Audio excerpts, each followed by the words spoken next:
Balaboo, balaboo. Hello, everyone, and welcome to the Not Boring Book Club. This week, my brother and I are talking about the book Sex at Dawn, which created a huge splash when it came out a few years ago by basically making the claim that monogamy, as we practice it right now, is unnatural and leaves people unhappy and is causing a lot of trouble.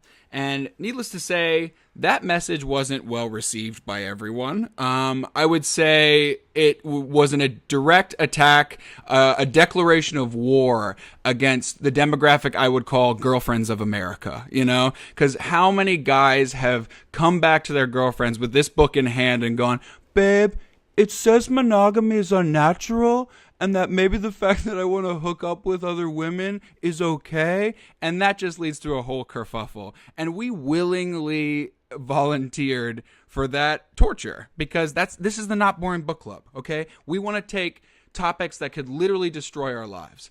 And I actually found from reading this book, it gets a lot of flack, it gets a lot of controversy. I found the book wasn't even so much about monogamy. You know, I almost imagined a publisher coming along and being like, this is the angle that'll create lead headlines. And it certainly did. But really, this book is about the downfall of culture. We have a community problem. And in the modern world, even in a city, there are ways that we can live a more pre-agricultural life. You know, tribes, hunting and gathering and fishing together, many intimate, well-known connections. That's what we're trying to move towards. Correct me if I'm wrong, Jeff. What was your major takeaway from this controversial read? Well, Sex at Dawn is an interesting one. It's kind of like the paleo diet for relationships. The authors are claiming that monogamy, at least as it's practiced today, is not consistent with our evolutionary nature, and that it leaves us unhappy or unfulfilled somehow. Now, you know, background, both Devin and I are in long-term committed relationships. I actually just got married. Show them the ring, yeah. Last year. Bling, bling, put a ring on it, bitch. So we bring an interesting perspective to this book, whose authors are also married and in a long-term relationship, with each other. So what are two people in relationships doing, reading a book about why monogamy is flawed, written by a married man and his wife? It's a good question. But, you know, I think you're absolutely right, Devin. I feel like it was your idea. Shift lanes. I seem to remember a conversation going, maybe we should pick the topic about Republicans versus Democrats or what the internet's doing to our brain. And you were like, nah, let's do this. So I am not good at saying no. Punishment. Hopefully it's not boring. That is incorrect, for the record. That's how I remember it. To Girlfriends of America. But, yeah, the book, I mean, in making controversial claims, I mean, what it's essentially saying is that the institution of marriage hasn't kept up with the way we live our lives today. And throughout history, marriage has been developing and changing according to the changes that we see in society, but there's been a lag. So if many of us feel unfulfilled in our relationships generally, it might be because the way that we pursue them is a little out of date. And I think that's kind of the main takeaway of the book. Again, it grabbed a lot of headlines and became a bestseller for the explosive, the grenade thrown in the middle of America saying monogamy is out of date and we should all be engaging in free love. That was controversial, to say the least. It's fair to say that the book was much more popular among the audience than the critics. And the authors have gotten a lot of flack from the scientific and anthropological and psychological communities for allegedly spurious claims and perhaps weak evidence for the argument. But either way, it's the kind of book that really stirs a lot of discussion. I think it's a conversation that has to be had. Clearly, there are many people who are either not getting married or not thriving in marriage or relationships. And the subject of the book is, why is that? And is there a better way? Yeah, so let's talk about the timeline of this concept of marriage and, what came before it. I would say if human beings are one thing, we're a social animal, right? We need connections with other people. The worst torture you can give to a person is to put them in solitary confinement away from other people.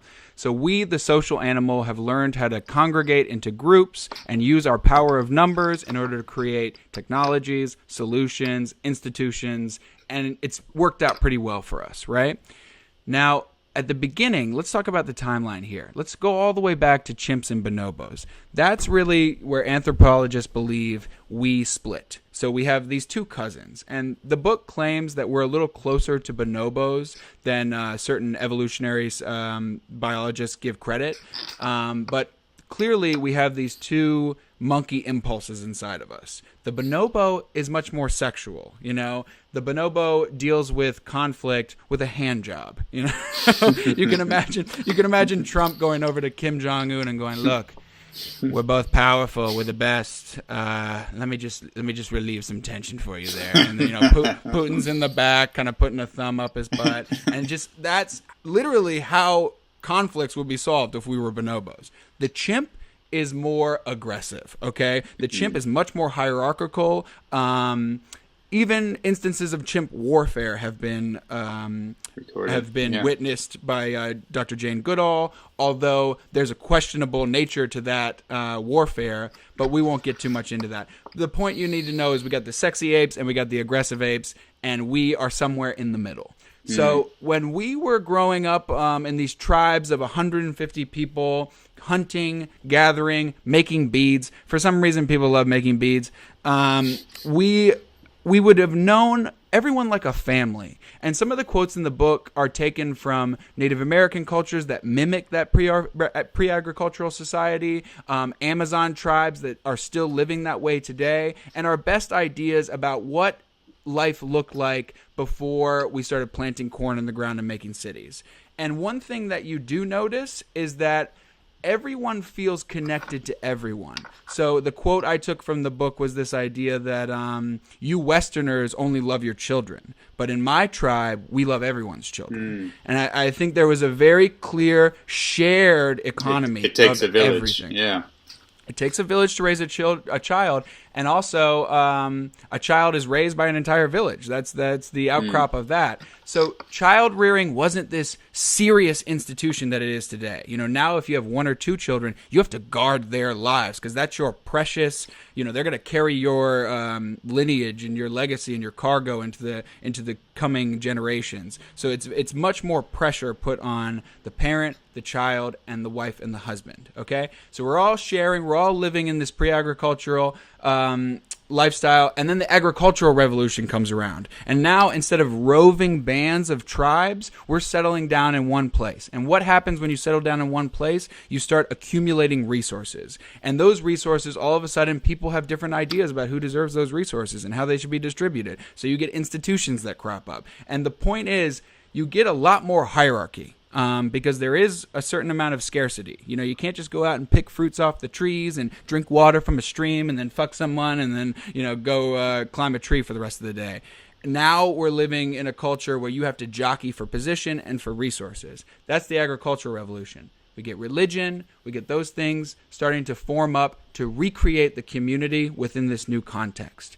Then the Industrial Revolution happens, right? Cities, people selling their time, living on top of each other. The breakdown to a large degree of religion with the advent of science. Now those communities are starting to disappear. In that context, I believe the nuclear marriage was formed as a sort of methadone from the decline of community bonding. And the nuclear family was given this impossible task of be a community, be my person to listen to, be a self-sustaining unit, be my everything that tribe of 150 people used to come together to solve. And then that started to break down. And Jeff and I aren't alone here, and coming from a household where you just had to wonder, why the fuck are you still married? I mean, sure, there's some practical benefits for keeping everyone together, but when two people start to resent each other, and children are seeing that model, I guess we grew up wondering what's next. What's next? And your idea of marriage changing throughout these tectonic shifts in the human condition. What do you think is next? Well, I think it's an interesting dichotomy between our bonobo brain and our chimp brain. Like, chimps, as you said, can be very violent. They're very jealous. They're very covetous. They're very hierarchical. If they're competing for mating rights with a lady chimp, they're liable to pick up a weapon stick and chase each other off, and often have very violent brawls, which is kind of what you see in most bars at 2 a.m. So obviously there's a cost to that style of romantic or sexual socialization. But then you got the bonobos, and they're kind of like eyes wide shut. Everyone's at Burning Man, going down on each other all the time, and it's cool. So that sounds wonderful, right? But it's been tried at various times in history. Probably most of us are at least no more than 2 degrees of Kevin Bacon separated from a couple who's doing swinging and goes to clubs like that. We have all been in a position where somebody's creeping on the side, or whether you're in a Twilight-like love triangle with somebody else. And the unfortunate fact, the unfortunate fact is it creates a lot of damage. There's as much as we would like to be like, oh yeah, it's cool, do whatever, I'll do whatever. There's jealousy involved. People's feelings get hurt. Expectations are not met or even set in the first place. And it's really hard to create this bonobo world, at least in our society as we live it today. That doesn't mean it's impossible, but we just found it to be pretty difficult. And so I guess there's got to be a third way. We can't be beating each other to death with sticks to get the girl next door, but maybe being bonobo homewreckers is not the best way either. I tend to think the bigger problem for marriage and even for everyone's lives in general, as you mentioned, is just that we put so much pressure on it today. It has to be everything. It has to be your relationship with your spouse or your partner, has to be a financial relationship. Your co-shareholders in the corporation and the household. If you have kids, you're co-parents. You are each other's sexual partners. And not like just the reliable journeyman sexual partner. You also have to be like super kinky and experimental as well, and keep it fresh. You are supposed to be each other's best friend. That's a lot of pressure to put on one single person in your life. And I think if there's an unnatural condition, it's that, because we are social creatures. We have always thrived within a diverse community of people who serve different needs for us at different times. And so maybe it's not so much about channeling the bonobo energy for sexual gratification. Maybe it's more just having a bunch of bonobo bros around you who kind of fit into different aspects of your life, right? You've got your friend who you watch sports with.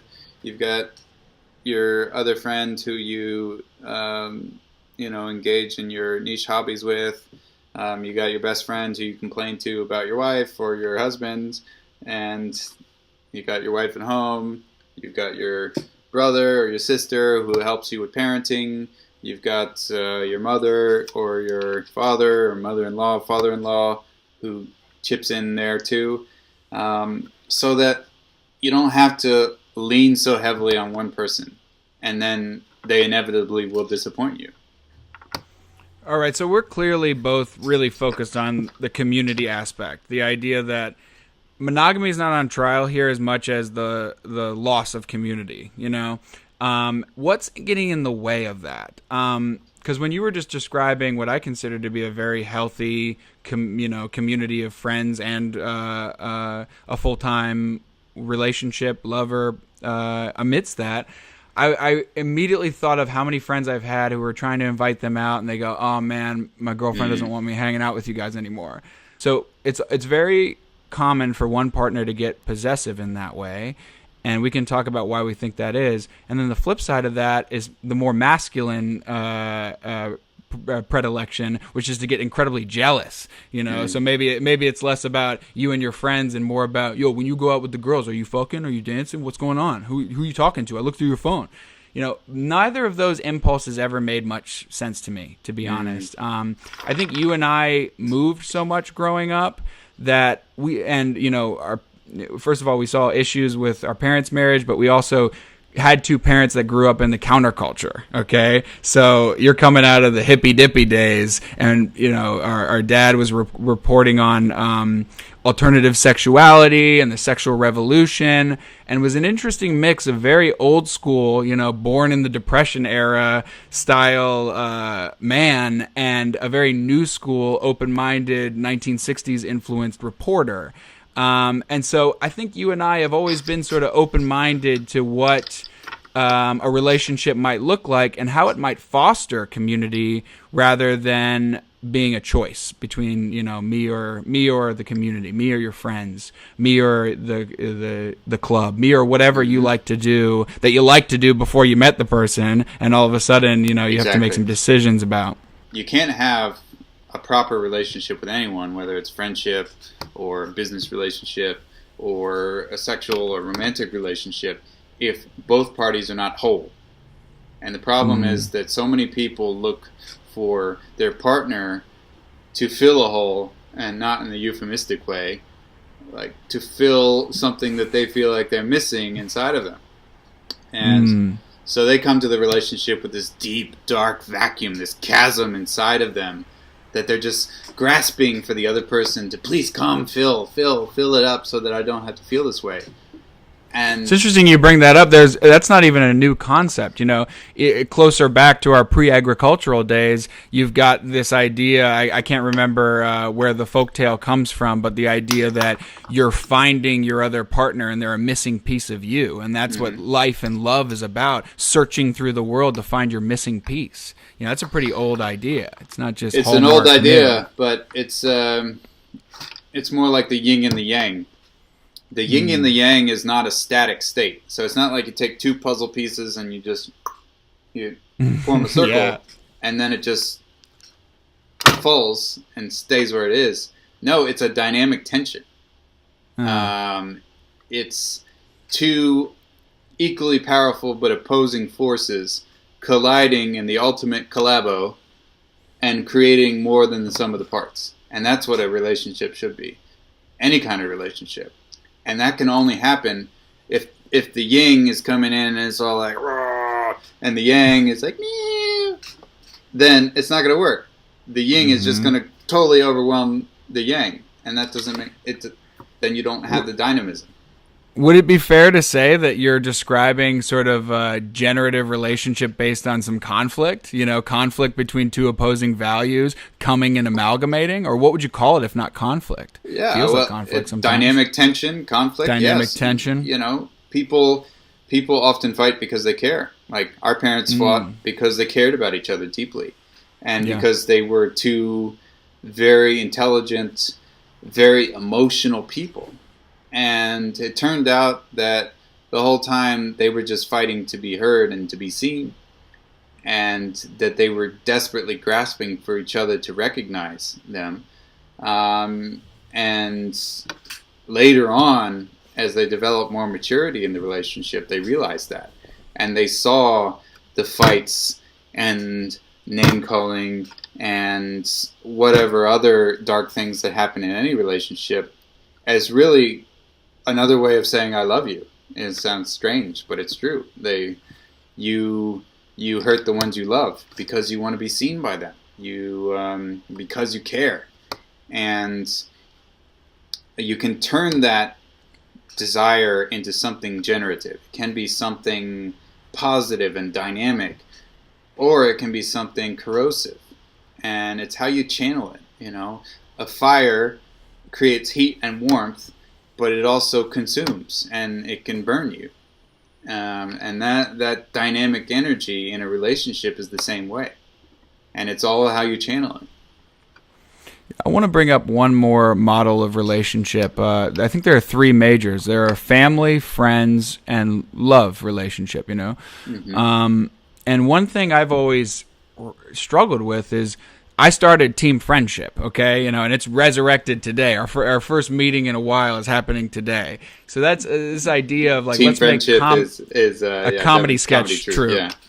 But it's more than that too. It's my friends. When I found a group of friends in school, and I mentioned earlier that we move so much, so you can imagine being a kid moving to a new school, complete culture shock. You're standing there with your tray looking for a seat to go to, and somebody just punches you in the face, because that's how I grew up. And you got to fight in the back of the schoolyard, and you do cool drugs with people to impress them, and it's prison essentially. But then you find a group of friends who are like you, and you go, oh, I can actually be myself. I don't have to jockey for position anymore. And then once you find a group of friends, that's like a self-sustaining thing, and that always became a metaphor for me for one of the highest states of being, which is having a multiplicity of people who are different for so many reasons, somehow putting aside their differences and just collaborating, like those parts of the Transformer. I'm the foot, somebody's the arm. Mm-hmm. I wish I was the sword, but you can't change what you are. You got to be the foot. I'm the foot. You come together, and once I got into a romantic relationship, I realized, oh, this is a different animal. The feelings, the fire, if you will, that's forging inside of here is like the fire of a burning star. It's not the fire of a campfire anymore. It's like a nuclear reaction. It's a nuclear reaction. And I'm thinking, we're arguing about how often we see each other. I see this person more than my family, my friends, and it just needs to be bigger. And I did start to wonder, why can't a relationship be a little more like a friendship? In that when one partner does something that annoys you a little bit, if it's your friend doing it, you roll your eyes or you make a joke and you move on. If it's your partner doing it, sometimes it's like, I can't spend the rest of my fucking life with a person who doesn't put the spoon away. I would have to put every spoon away for the rest of our lives. Yeah. What is he going to teach our children? They're not going to put the spoons away? Oh my God! There's this feeling, and you get to the end of an argument, you're like, what the fuck did we just fight about? And you realize it is because you care. It's because you love this person so much and you want to make it work. And sometimes the shortest way to make something work feels like anger. And it just, with a friendship, when the stakes are so low, I mean, some of my friends I don't see for a year, Yeah. And that is the flip side. You can't just be friends with somebody you're trying to start a partnership with. But I do wonder, and the message of this book, that we'll just read the ending to you. Christopher Ryan's takeaway at the end is that, look, I'm not going to tell you whether to be monogamous or non-monogamous. I'm married, as Jeff said. Or Jeff's married, Christopher Ryan's married, I'm in a relationship. No one can tell you which one is better, but what we can tell you is that we should stop caring so much about marriage. It should not be more important than your relationship with your mother. It should not be more important by far than your job. It should be one of many things that compose your identity. And I think we were sold a raw deal, a raw story, when every single rom-com and every single fairy tale growing up had no nuance and literally ended at lived happily ever after. What a fucking joke. That's actually the beginning. That's not the end. And I think we're kind of carrying this like Jane Austen style of marriage again, way past its expiration date. And then she married well, and she was upwardly mobile and lived happily ever after. Well, like, it's not the late 19th century anymore. Or the male version, and then he captured the maiden, saved her life, and was heroic forever. Like, once you get married at the age of 33, then you've got another 50 years to deal with after that, at least. So it's not It's a happily ever long after. time. Like, it's not like a ... Like, there's a lot in that ... It's like your whole life is in that ... And that's what we don't understand. Why don't And- people find this period of life interesting enough to tell stories about? And then they spent the next half century doing nothing. It doesn't matter. Don't worry about it. It wasn't. It was kind of sad. boring, It was actually boring. very sad. People started getting cancer. Kids were involved. It was a lot. All right, we'll just get past that part. If the Not Boring podcast did a book review of this book, that middle 50 years would just be filler. We're gonna skip Yep. right to the end. No, I completely agree, and I think here's my idea. My idea, and this is what I came to, in conflicts I've had in relationships as well. You have to have both. Like, you have to find a deal where everybody gets what they need. You can't always get what you want, but if you try sometimes, you just might find. You get what you need. I think Martin Luther King said that, right? I think so. I think he sang it, which is a deviation for him. I've heard elsewhere that every relationship is its own culture. And that's what people need to realize. Like, every marriage is different because it's got two unique people who are together in a unique way. And, in a way, it's a negotiation. You got to talk about gives and gets. Like, I need this, you need this, I'll give you this, you give me that. That's more of a transactional way of viewing it. But it's also thinking of a jam session. You're sitting down and you're like, look, I got my guitar, you've got your drums, let's thrash. And we're just going to keep doing that and keep creating new material and amazing songs, and we're going to be super famous and flame out in 10 years, and then they'll make a biopic about us. But in the meantime, it's going to be fun. And that's what a relationship can be. And if you're two conventional people, sure, be conventional together. But if you're two total weirdos, then you can let your freak flag fly, but together. You can let two freak flags fly at the same time. That's double the freak flags.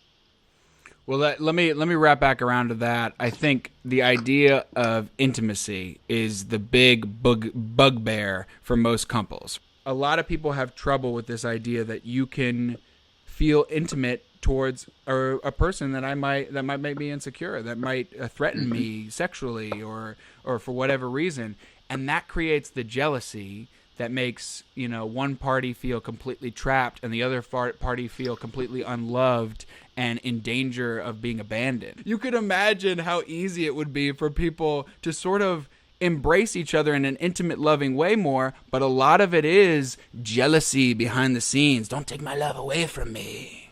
I think as Abba put it, don't go wasting all your emotions. Lay all your love on me. That wasn't Martin Luther King. That was Abba.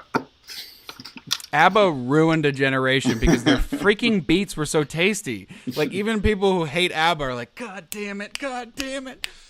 I disagree with that. What do you think? Well, yeah, I think you're absolutely right. I mean, my theory of cheating is it's not about the sex. I think it's about intimacy, and the fact that we always confuse intimacy with sex shows how off base we actually are. When we think about it as a concept, intimacy is closeness.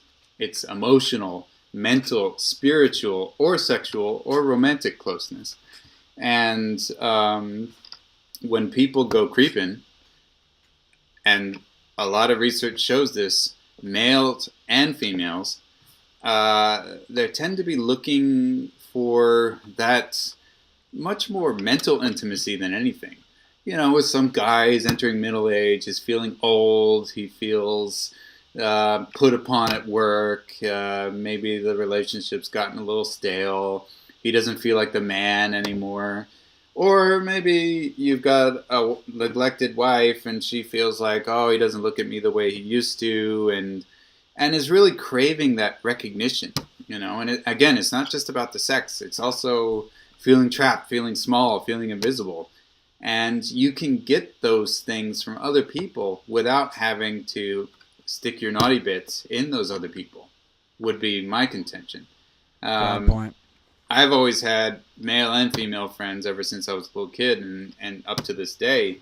And I waste my emotions on all of them. I mean, it's a deep well for me that I can draw from a deep well to water all those relationships. What a beautiful waste, you know? What better thing to waste than love? And it's like love is not a limited resource. It's a renewable resource. In fact, the more you do it, the more you have it, the more there is. And that's the tragedy of most couples, is that by protecting the love, you put out the flame. Yeah, and we've all seen couples 30 years in. The guy is a walking zombie. The woman is a mess of emotions and anxieties. I've seen that too many hundreds of times to ignore it. Oftentimes a woman will feel unloved in a relationship or ignored by someone who's working all the time, and they'll have an emotional relationship, or they'll, a thought crime relationship. Somebody who listens to them and makes them feel welcome and at home. Whereas a lot of times with men, it's purely physical. And this was an interesting thing that the book brought up. It talked about the effect on testosterone that being single versus being in a relationship has. I had always heard that when men hold a baby, even just holding it, your testosterone drops because you're entering into a more estrogen-led stage of life where you don't need to take as many risks. You got to be home for this baby, right? So we're turning into a little bit more of a woman. That's honestly what's happening, so that you can raise this child. The problem is that when you throw out testosterone and it becomes purely about that nurturing, feminizing trend, the problem is you lose a lot of desire. And if I could describe testosterone in very simple terms, it would be the desire hormone. It tells you what to want and how much to want it. And that is where I would cut in on you. Sorry. No, go. There's a huge misconception in people's understanding of sexuality and hormones. Men are not defined by testosterone. They have higher testosterone than women do, but women have testosterone too. And in both genders, testosterone is the desire hormone.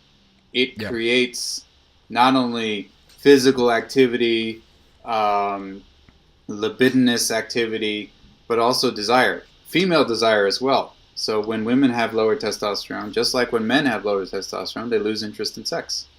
When men lack progesterone or estrogen, they have health problems too. If you're spiking testosterone all day and you don't have an equal and opposite moderating hormonal response, then your heart's going to explode and you snuff out.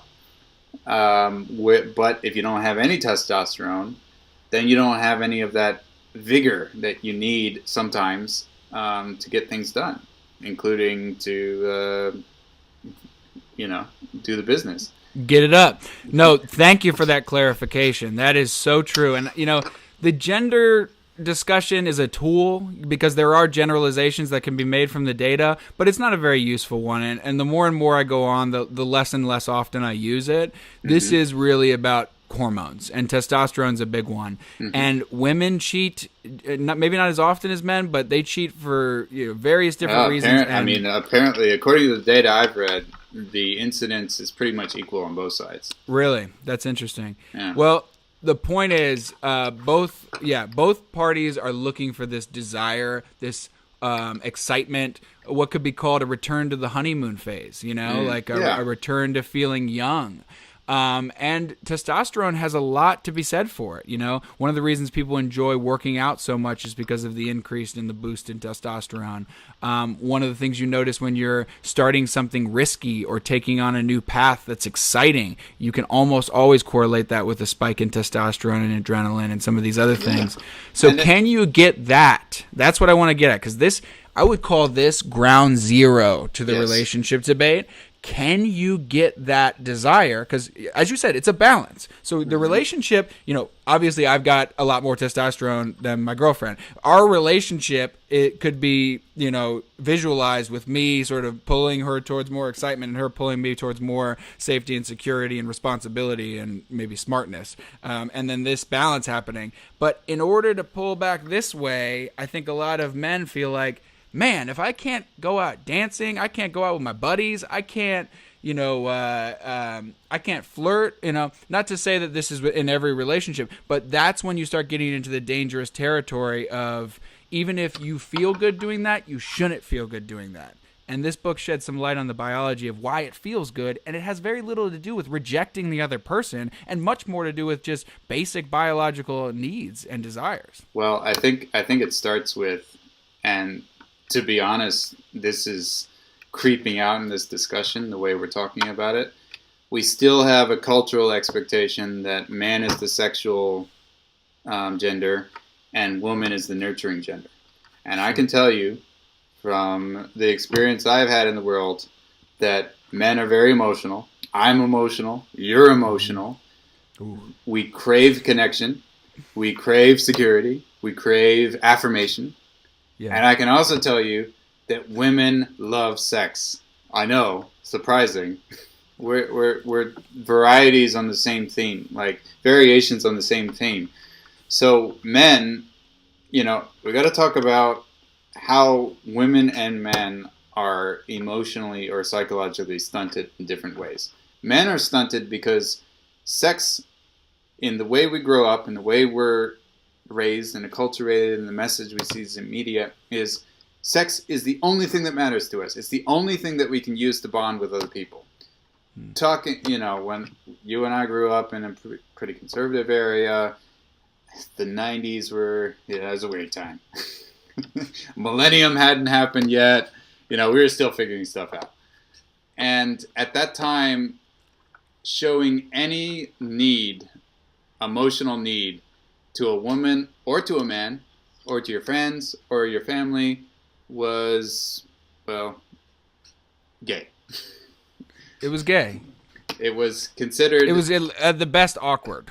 It was considered unmanly, Mm-hmm. The only emotional organ you have is that floppy turkey neck in between your legs. Like, that's the only input, that's the only input device you have to tap into your emotions. Everything around that. I'm really scared about my job and stuff. Gay. Yeah, exactly. Hey, dude, my dad's sick. Gay. So of course you retreat into a relationship where you can actually discuss these things. And so I think, to be honest, this book, like a lot of media books I've read, assumes that artificial endpoint is the natural state of things. It assumes that emotionally stunted men are that way for biological reasons. And I would argue it's because they haven't accessed this whole rich other cabinet of different emotional experience. And so meanwhile, women, they've got access to all that other stuff. They are socializing hard, and they've got close girlfriends, and they can engage with their family and with their boyfriends and their husbands and their friends and the neighbor and the milk guy, on many different levels. Except they can't just want to fuck. That's not allowed. One thing we got on you. Yeah. And you know what? Both men and women, they just want to fuck sometimes. They don't want to make love all the time. They just want to get it in. And this is the key issue, that women are not allowed to say that. They feel slut-shamed for having those sexual desires. And men want to cheat sexually. They're interested in other people. They take a look at it and they're like, oh, that's a nice ass. Women think the same thing. If you've ever been in a room where women are talking to each other and they don't think anybody's listening, the way they talk about men, I'm just like, oh. So we're not that different. And actually, when our authors are so fond of using, sort of this like Rousseauian noble savage argument that back in the day people were like X or Y.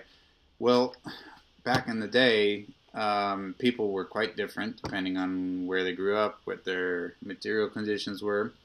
But there is one thing that is true, that civilization, well, primitive societies, meaning hunter-gatherer societies who didn't buy into the whole agricultural game and often don't share the same cultural mores or religion or whatever, they do tend to be in tune with what we would call animal impulses. So, and there's less repression. So yeah, what does the lack of repression do for them? Well, it certainly makes them happier, more connected. I would say it makes them more grounded. I mean, if there are cultures, there's various tribes in Africa where there's kind of like a festival day once a year. Where everything goes. It's kind of like Rumspringa, like every year. Yeah, the purge, exactly. The sexual purge. But a lot of times there's women will be given the license to kind of line up and do an eeny, meeny, miny, mo, and choose who they want to take home just for the pure pleasure of it, which shows a few things. That it's not always the guy leering and sniffing around. Women have those feelings too, and he brings up the story of Air Force pilots who would sleep with each other's wives in order to ensure that if they died, somebody would be there to take care of their sweetie. So even in more recent cultures, if you put somebody into an extreme position that demands a culture of brotherhood or a culture of fraternity or sisterhood or whatever it is, those strict guidelines begin to crumble too. Yeah, and look, I would say that there's 7.5 billion people in the world, and they all live really differently.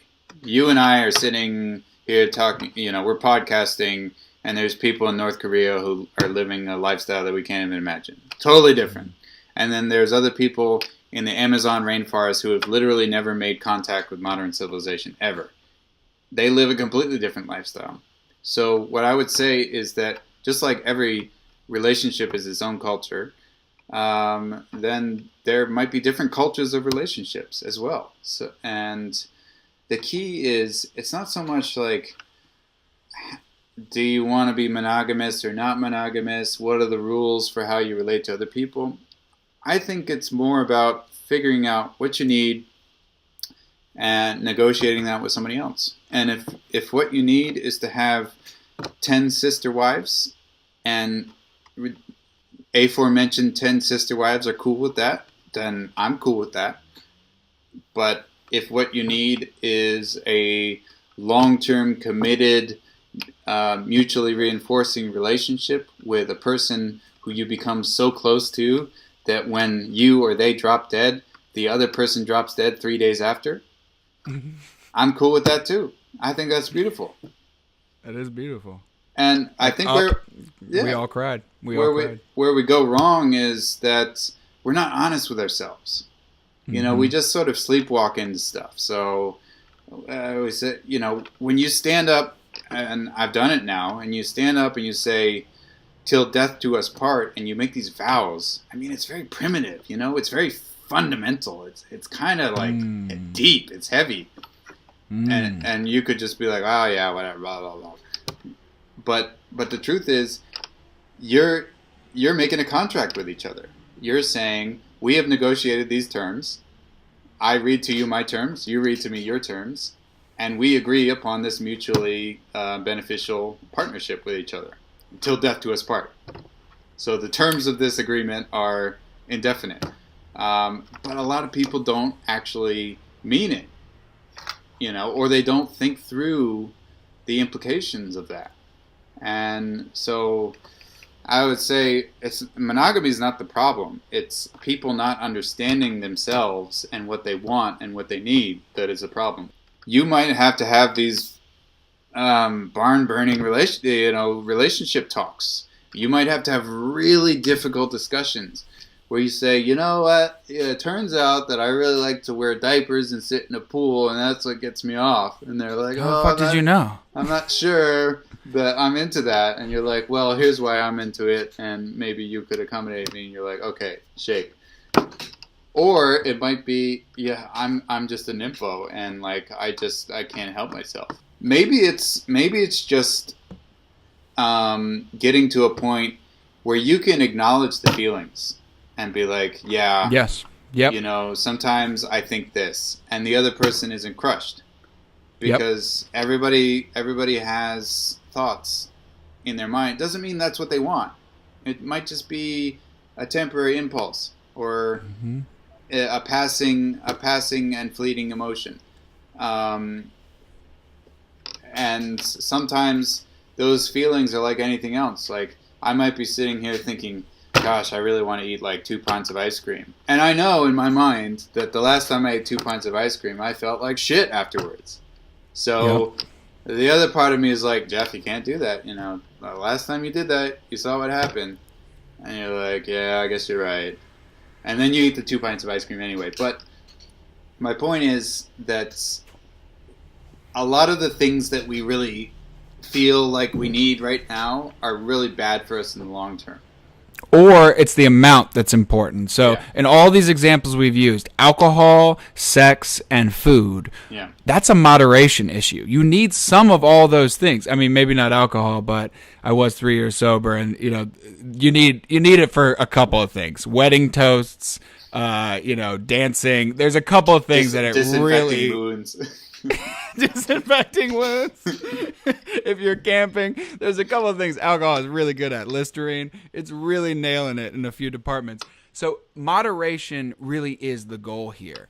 And let's say you're the kind of person, and if you end up in a relationship and you love the person, but you do have these desires outside the relationship, you're going to fall in one or two camps. You're the person who wants to keep it the same, the conservative, or you're the person who wants to switch things up, the liberal. It's like politics. That's what a good two-party system does. So let's say you're the person who has the desire and the drive. You are left with more options than you think. And one of the reasons why I think people fight so much is because they've been told that this conversation can't even happen. You vowed! You swore an oath! Like, it couldn't be more dramatic. Your whole family, you just imagine your whole family judging you intervention style. You just want to bury that. That's what guys do, right? Bury it, usually with alcohol or food, as we mentioned. One of the other drives has to pick up the slack, as it were. But the drives work best when they're all humming at sort of a 20 to 40%. You know what I mean? Instead of one being 80, 90%. Yeah. So you're sitting there and you're figuring out, God damn it, I'm not getting anything from my sex drive. Even the sex I've had with my partner is less frequent now. And here's the bum fact. Robin Williams said it best. I support same-sex marriage because anybody who's ever been married knows that once you get married, it's always the same sex. You know what I mean? I mean, that's a great joke. I think he might have actually stolen it, but it's a great joke. The idea being, when you put that pressure on one person to be everything satisfy every sexual desire that you have your tendency is almost like when you smoke weed too often. One day you wake up and you're like, this shit doesn't even work anymore. I'm smoking it, but the effect isn't happening anymore. And that can happen in a relationship. So let's say you're there. Your relationship is no longer giving you the sexual desire. It's completely off limits to go outside. You nailed the first step. Get to a point where you can talk. You can't bury this shit anymore. And there is something, I would even call it erotic. It's exciting about having a conversation with somebody. I remember, on a smaller scale, one of the first conversations that really made Erica and I fall in love, and I probably shouldn't use her real name, but it really made us fall in love, is I told her I pick my nose. I said, this is the most, I'm ashamed of this. I've never been more ashamed. And now I'm telling the internet, but nobody will make it this far on the podcast, hopefully. Let's bet on our lack of success. But I told her that I picked my nose, and I still do it. And I was like shivering because I'd grown up thinking that's the most embarrassing thing you can do. I was like in my 20s, but I was like shivering at what she would say. And she goes, you know what? I do it too. I was like, oh! And we fell in love so hard in that moment. I was like, damn, that is what I'm talking about. You can have that with something as shameful as I really am attracted to other people. And I find myself wanting to work out that muscle that is flirting or going out and partying with my friends and dancing on the dance floor. You bring up these desires and the other person listens, as you said, that will bring you closer than anything. Because you get intimacy. You achieved more intimacy talking about picking your nose together than you did doing any sexual act that you've probably ever done. Interesting. It could be. We had some weird sex at the beginning. I'd stare into her eyes and be like, picking each other's nose.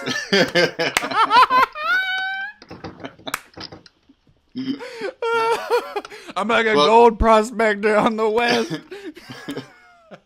But really, I mean, bearing your deepest, darkest secrets with the one person that you can do that with is the most intimate thing there is. And that's when you're like, oh, I get it. I understand why we're doing this. Because we can do this and we can keep doing this. And it's addictive. It's also, wonderful. It's a big feeling of like, we can do everything together. Even my shameful thoughts, you can help me work those out together because we are a completely open receptacle, you know? No, I know married couples who walk down the street and they're like, that's a nice ass, that's a nice ass, high five. But, you know, that the dynamic is so much more often like, why would you fucking say that? And then that's the whole day now, you know what I mean? Yeah. And I think men are treated often as like the scumbags in the relationship because they're the ones who push that more, perhaps because they have more testosterone flowing through their veins on average. But it's not an attempt to hurt you. I think it's almost always interpreted that way, like devalue you, make you feel insecure so they can control you. More often it's just like, I gotta get this fucking thought out. It's like a fart, you know what I mean? And I gotta talk to somebody about this shit. I think you can get a long way with there, but as everyone knows, once the cat's out of the bag, you got to deal with a cat running around your house now, you know? So I think people are afraid of letting it out of the bag. I would just advise people, once it's out of the bag, you can learn how to tame it. Like, there's a lot you can do. And, you know, just to quickly name a couple of those, and, you know, maybe we can wrap this up with a quick thought on how to get those communities started, because I really don't want to leave people just with this.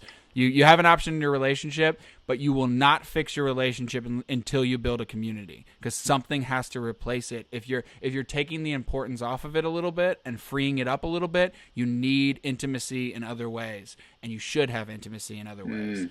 So I just want to say, as a beginning, building that community together can be the second step that involves no eroticism. You know what I mean? Go on a meetup and go on some dates together, and then eventually maybe you start, you know, dual massage, get some of that action going on in there. Maybe you go out dancing together and start to learn how to deal with the fact that, like, other people are going to give you attention when you're going out together. And, you know, do you embrace them together or do you get jealous? How do you deal with those emotions?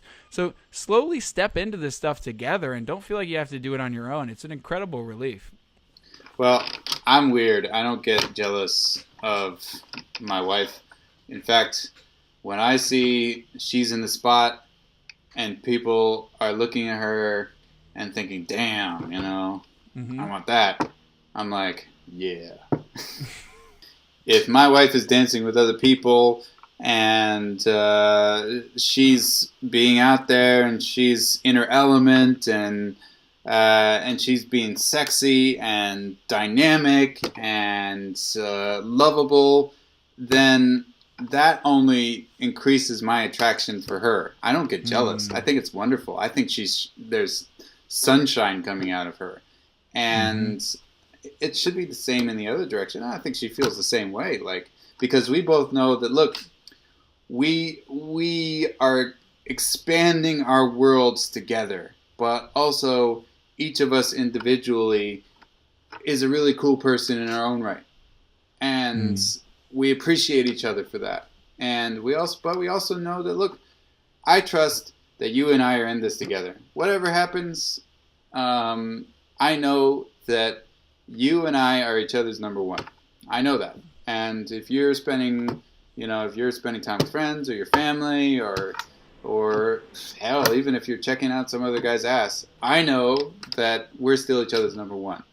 And so all of that is okay. I'm fine with it. That seems to be important. That's something I've learned from researching this topic more and more. You can't just be a complete village. There is something about people that want to have a best friend. You want to have a best relationship. I remember growing up, that was a big topic of conversation. Like, who's your best friend, though? I see you have 3. There's something about us that wants to pick a queen or a vice president or a confidant. You know what I mean? And it can come in different forms. And I think marriage almost ensures that it will come in that form. I had a best friend growing up that I kind of wanted to marry just because we got along so well. But like I said, we didn't have the fuck in there. So I think they checked for that. But point is, allow that to happen. And maybe you've got 3. Maybe you've got the relationship, like your number one relationship in your life. And then you've got the individual, which is just the shit you do on your own. It's not for anyone else. It's whatever you're doing when no one's around. And then you got the community. And if we can just wrap this up on the community, I want that to be the idea people leave this with. Because it is, we talk so much about what kills you. Smoking, the government, guns, all this shit that can kill you. But really, what about living? How do you feel like you're living? What habits can prevent you from living? Who cares what'll kill you? Something's going to kill you eventually. But what's preventing you from living? And last podcast, we talked about minimalism as a way to start valuing those things that really make us happy and make us feel connected. And this podcast, I just want to end it thinking about, yes, monogamy can be opened up so that it's much more satisfying for both parties. And most of that revolves around communication. But together, you can't just be a diode. Is that the right word? Like a two-party thing? You can't be a line segment. You know what I mean? You need to be almost like... You got to be in a web. Yeah. A nucleus, I would think, is a good metaphor. You've got your DNA coming together in the nucleus, and then you've got all these electrons flowing around you. And, that may involve some other things like co-dwelling in a group living situation, or moving to a place where you somehow have access to lots of different people on a very regular basis. That's what a village is. It's seeing people more than once a week. And how many of us even have friends that we see once or twice a week? Maybe a couple. Your relationship has to pick up the slack for that. Back in the day, you had 100 people you saw almost every day. And you know what that feels like, because we all went to school. Remember when we were in school? Seeing everybody in the hallways between classes and stuff. Some people look back on that time negatively because of all the changes that are happening. But I think if you look at it honestly, the structure and the community that come with schooling are pretty close approximations to our natural state. And I would like the relationship to almost be like a teacher-counselor kind of relationship. You know what I mean? Like, what are you trying to get out of this school year? How can I help you achieve your goals? So that's what we've been doing. We've been doing this thing called the curriculum, and fantasy days where we just sit around like, who do you want to be? How can I help you? That's literally the only reason I'm here. It's indulgent. I enjoy it. It's a fun way to pass the time. But purpose-wise, the only reason I'm here is to make you more yourself. Wow. You got any thoughts on that? I got riled up. I can't top that. That's exactly right. It's and most people don't do that. I mean, I don't do that enough. I love that idea of fantasy days or the curriculum, or really thinking about, hey, how can I help you be your best self?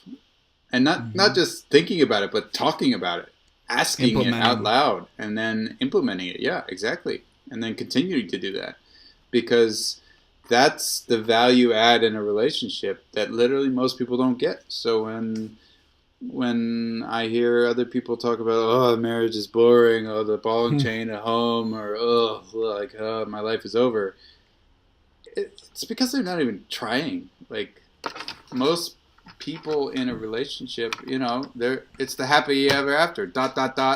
All right, well, don't have to do anything else. And they're too busy. I mean, a lot of times, or they lack the imagination. But you got to lean into life, and Mm-hmm. you and your girlfriend have been together for so long that you have had so many discussions, and you've had ups and downs, but you really lean into the relationship, and that puts you in a very tiny minority of people in relationships. That's a truly special relationship, and that is your culture. Your culture within that relationship works so well for the two of you, and maybe the things you mentioned, the things that you're doing, wouldn't work for somebody else, but they really work for you guys, and they make your lives better. And probably both of you feel like, you know what, all things considered, we are way better people and way happier people and more edified people in this together. So we don't owe each other anything. We don't have a duty to do this thing, but we want to do it. And we get something from it. And we continue to get something from it. And that's how a marriage should be. I mean, it should, instead of a 30 or 40 or 50-year contract, it should be a subscription model. Every year, you should check in and be like, hey, are we still into this? Are we still really into each other? Have I given you enough value? Do you feel like you're getting something out of this? Are we both getting something out of this? No? Okay, well, unfortunately, we're going to have a conversation about not renewing. It's funny, that's a Louis C.K. joke, which is an interesting person to bring up in this discussion. He talked about every 10 years you should, or 5 years, you should renew a marriage, like a registration. And he's now an example of someone who shows the limits, at least in our culture as it is today, of free, unrestrained sexual fulfillment. Because the Me Too movement is also looming large over this entire discussion. We've got a problem of male violence, a problem of repressed sexuality becoming pathological, and we've got a problem of too much puritanical bullshit. So it's a very complicated landscape. Yeah, I mean, the guys who are getting fingered, and again, not in a euphemistic way, for Me Too, they're releasing their chimp energy. They're dominating, they're lying, they're doing violence against other people. They're not the happy-go-lucky bonobos who are just like, hey, even though it's sex, interesting. You do this here, and I'll stick my tongue there. Like, it's power, with a lot of these cases. When you unleash your bonobo energy, it should be about egalitarianism. It should be about everybody's getting some, and everybody's getting something out of it. And it smooths over rather than creates division and strife. And that's the vision. And I think it's about separating sex from power entirely.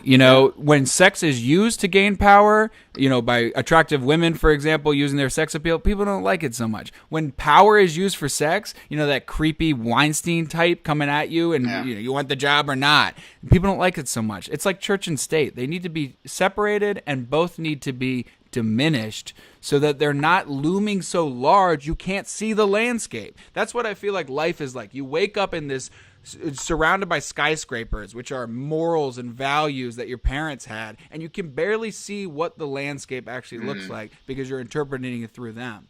They need to be brought down so that each person, as you said, can choose for themselves.